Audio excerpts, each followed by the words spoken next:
It is February. It's the month of Valentine's Day, and it's also the month my husband and I got married 3 years ago. We just went through some sickness, and I'm ready to bake some stuff. My husband and I got married on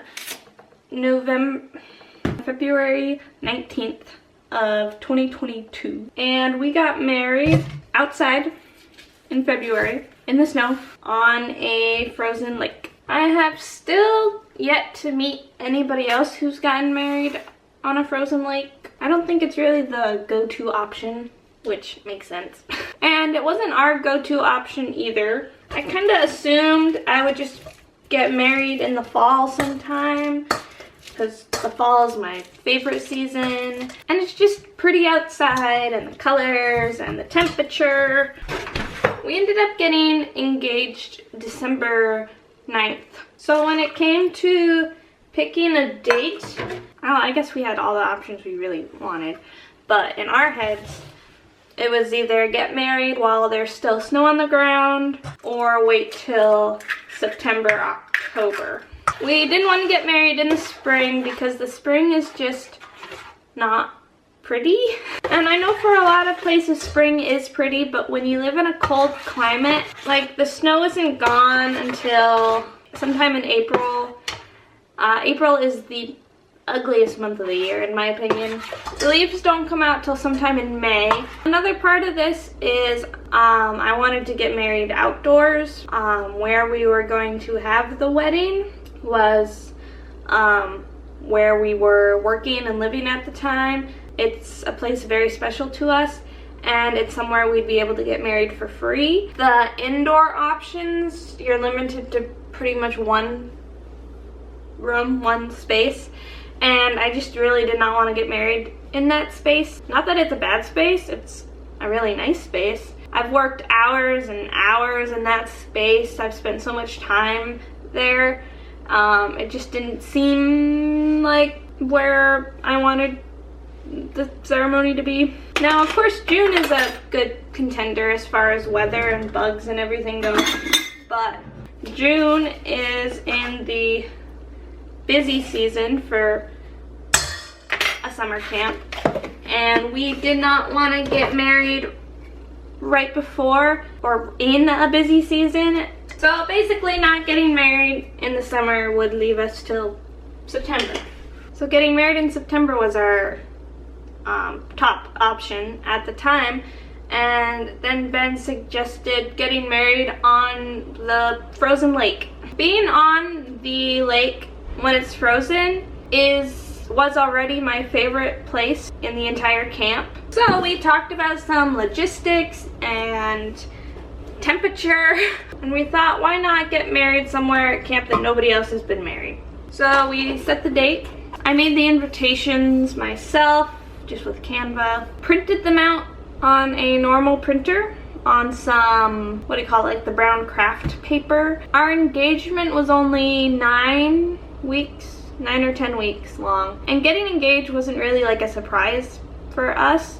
I knew he had ordered the ring, so we were just kind of waiting for the ring to come to get engaged. So we already started wedding prep before getting engaged, just cause why not? So of course we made sure we could use the camp on that date before we made the invitations too. Made our guest list, got the invitations out. We ended up spending less than $1,000 on our entire wedding, and that includes attire. A huge part of that was because our venue is free, because we worked there. And of course there's things we'd do differently now that we're 3 years out looking back on it. Like, I wish we had invited more people, which I guess would have cost maybe a little bit more. So yeah, our venue was free. We did breakfast for dinner, which was pretty cheap. Decor was pretty simple, a lot of Christmas lights, some birch things, candles. I painted a bunch of signs myself. Our wedding was simple and fun, and we had a blast. The day itself was a bit colder than we hoped for. We were hoping for upper 20s, but it was more around 20 degrees. It was pretty chilly, and it started to snow like 30 minutes, an hour before the ceremony, which was nice and pretty, but it made the ice more slippery, so that was a bit of a hassle. We did have a backup plan to get married inside if it was horrible, but we ended up being able to get married on the ice thanks to the help of friends, mostly dealing with chairs and carpets and all that. I don't really remember the ceremony much. I just remember the wind being directly in my face, and I think there's a photo somewhere of it, and I'll put it up. The wind was in my face, so I was like squinting the whole time. So although our ceremony wasn't very cozy, I found the reception was very cozy. Coffee and hot chocolate, a nice fire in the fireplace, and we were able to get some photos in the snow, which was pretty cool too. Directly after the ceremony, my brother, who was taking the photos, he was like, okay, do you want to go up to the lodge and warm up and take photos, or do you want to just take them out here now? And we're like, let's just take them now, get it over with. We're not big into photos. We just wanted a few nice ones, and that was about it. We did not have a wedding party, and so there was no need for tons of photos. We did some family photos a bit later, not on the ice. During the ceremony, I had my Carhartt coat on. So when it was time to take photos, we took off our coats. My brother was able to get photos. I think we only were out there for like 5 minutes without a coat on. I don't think it was any longer than that, but he got the few nice photos we needed and wanted. Having my brother take our photos did save us a ton of money. He is a professional videographer. He has done photography before. He's really good at photography. So he was willing to take our photos as a wedding gift, which was super generous. We did send him a gift card as a thank you. Another big money saver was my dress.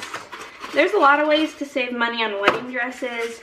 There's sales and clearances and closeouts. You can buy them used. You can find them at thrift stores, Facebook Marketplace even. I wasn't super picky in the sense that I've never really like dreamed about my wedding dress or cared too much about it. I just wanted something simple. So we ended up finding a bridesmaid's dress. It was about $100. It only needed to be altered a little bit, and I was able to do that myself just with a needle and thread. Instead of cake, we did donuts. We asked our friends to make the donuts, and we bought all the ingredients for it. I think we spent $30 for Ben's outfit. He just needed a black button-up, and he borrowed a black tie from his brother, I believe, and then he just picked out his nicest pair of jeans. So yeah, that's pretty much the bulk of our wedding, and that's all the major expenses. Our friend built us our arbor for the ceremony, which turned out really nice. We did a Jenga set as our guest book. We had friends MC and take care of the music. I gotta put these in the oven. I'm really glad we ended up getting married in February. I love being married. So thanks for listening as I made banana muffins and banana blueberry baked oatmeal. Thank you for watching this video. Maybe sometime we'll talk about our love story. Spoiler alert, it involves me rejecting Benjamin at one point. I came around.